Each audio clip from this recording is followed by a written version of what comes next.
ओम नमो भगवते वासुदेवाय। प्रस्तुत है श्रीमद् भगवद गीता का चौथा अध्याय, श्लोक संख्या 29। श्लोक संख्या इस प्रकार है। अपाने जुह्वति प्राणम प्राणे पानम तथा परे प्राणापान गतिरुद्ध्वा प्राणायाम परायणाः अपरे नियताहाराः प्राणान प्राणेषु जुह्वति।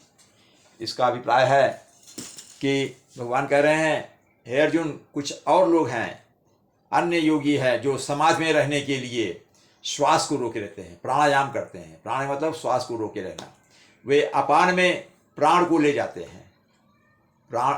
वे अपान में प्राण को और प्राण में अपान को रोकने का अभ्यास करते हैं। ये प्राण अपान अभी मैं बताऊंगा अलग से। वो श्वास की प्रक्रियाएं, कितने 5 प्रकार के प्राण होते हैं। और अंत में जब प्राण में अपान को और अपान में प्राण को रोकने का अभ्यास करते हैं तो अंत में प्राण और अपान दोनों को रोक करके समाधि में लीन हो जाते हैं।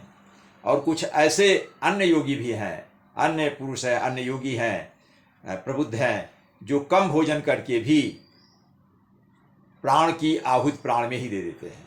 ये इसका अर्थ हुआ। शब्दों को देख लेते हैं।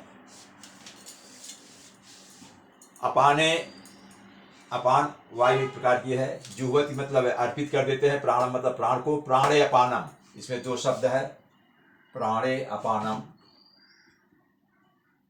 प्राणे प्लस अपानम।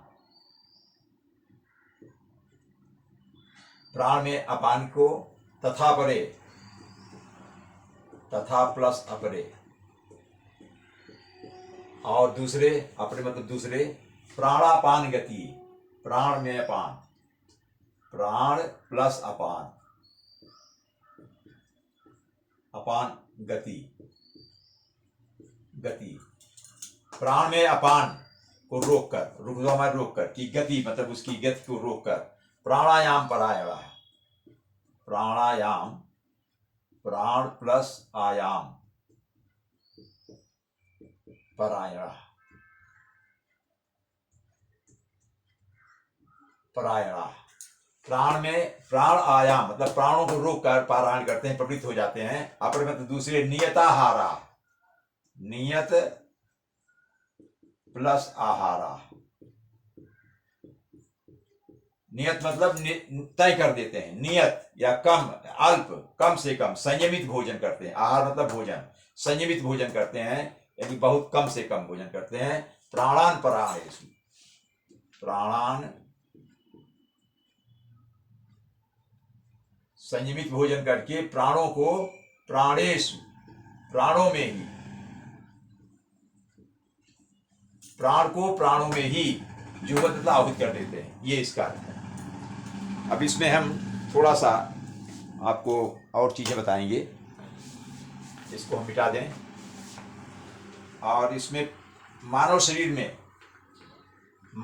में 5 प्रकार की, मुख्य रूप से 5 प्रकार की वायु पाई जाती है, और उसे पंच प्राण भी कहते हैं, पंच प्राण। उसमें मानव शरीर से, ये मैंने नोट किया है क्योंकि हमें भी बताने में भूल जाएंगे। मानव शरीर में 5 प्रकार की प्राणवायु होती है, यानी प्राणवायु के प्रकार, प्राणवायु के प्रकार।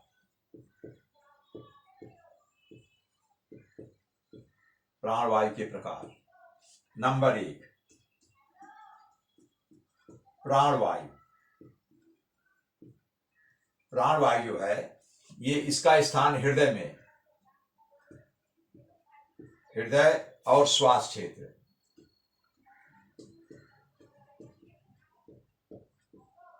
हृदय और श्वास में ये प्राणवायु बस रहती है। इसका कार्य है सांस लेना, सांस लेना, और हृदय की धड़कन,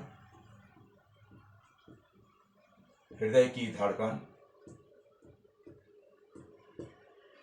को नियंत्रित करना। इसका काम है, ये हृदय और श्वास क्षेत्र में रहता है, और इस प्राणवायु का कार्य है सांस लेना और हृदय की धड़कन को नियंत्रित करना। दूसरा है अपान वायु।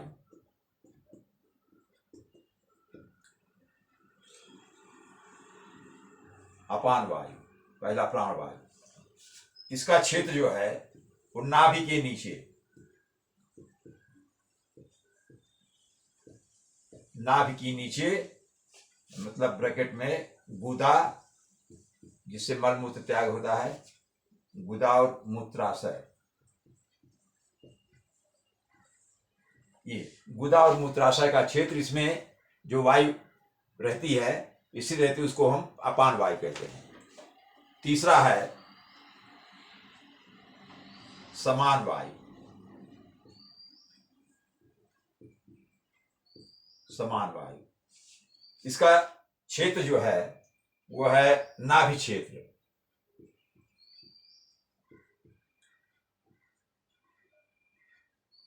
नाभि क्षेत्र, नाभि में रहता है। इसका काम है भोजन का पाचन और रस में परिवर्तन। इसका कार्य क्षेत्र, कार्य क्या है?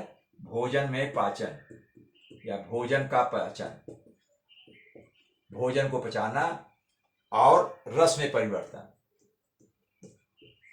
भोजन पचने के बाद उसमें जो रस बनता है उसमें परिवर्तित करता है, ये रस में परिवर्तन, तो रस में परिवर्तन होता है। फिर चौथा है उदान वायु, उदान, उदान वायु, उदान वायु जो है गला और सिर में, गला और सिर में, गले में और सिर में ये वायु विद्यमान रहती है और इसका काम है बोलना, आवाज निकालना, मानसिक शक्ति और ऊपर की ओर ऊर्जा को ले जाना। बोलना, आवाज निकालना, इसका काम जो है उदान वायु का कार्य है बोलना और आवाज निकालना, मानसिक शक्ति और ऊपर की ओर ऊर्जा को ले जाना, ये इसका कार्य है।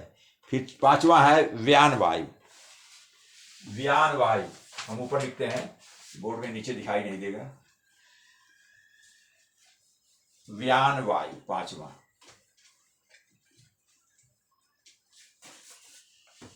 पांचवा है व्यान, व्यान वायु,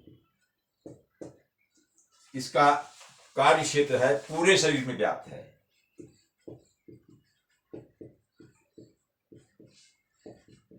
ये व्यान वायु जो है पूरे शरीर में व्याप्त रहती है और इसका काम है रक्त संचार और सभी अंगों तक ऊर्जा पहुंचाना। रक्त संचार, रक्त संचार, ये व्यान वायु जो है पूरे शरीर में व्याप्त होती है और इसका काम है रक्त का संचार करना, पूरे शरीर में रक्त को पहुंचाना और सभी अंगों तक ऊर्जा पहुंचाना, सभी अंगों तक, सभी अंगों तक ऊर्जा पहुंचाना, ऊर्जा पहुंचाना, सभी अंगों तक, सभी अंगों तक ऊर्जा पहुंचाना, ये इसका कार्य क्षेत्र है। तो इसी में तो योगी लोगों का काम बताया कि प्राण में अपान वायु को मतलब नियमित कर देते हैं, उसको रोक देते हैं और एकदम से प्राणायाम की स्थिति में हो जाते हैं और अपने प्राणों की आहुति भी दे देते हैं कभी कभी। तो ओम नमो भगवते वासुदेवाय। तो मित्रों, ये हमारे 100 एपिसोड पूरे हो गए आज हमारे 100 एपिसोड पूरे हो गए। हाँ, और ये एक मैं अपने को ये जो मुझे एपिसोड बनाने की जो ऊर्जा मिल रही है, ये तो मैं कहूँगा भगवान वासुदेव हमें ऊर्जा दे रहे हैं और जो हमें इसमें रुचि पैदा की है, भगवान के कारण ही मुझ में ये वीडियो बनाने की जो एक उत्कंठा जगी है, एक इंटरेस्ट जगा है, रुचि पैदा हुई है। हाँ, ये मैं उनको धन्यवाद देता हूँ जो मुझे इतनी प्रेरणा दे रहे हैं कि मैं रोज़ाना वीडियो 3 4 5 बनाता हूँ और आपके सामने भेजने का प्रयास कर रहा हूँ। ओम नमो भगवते वासुदेवाय।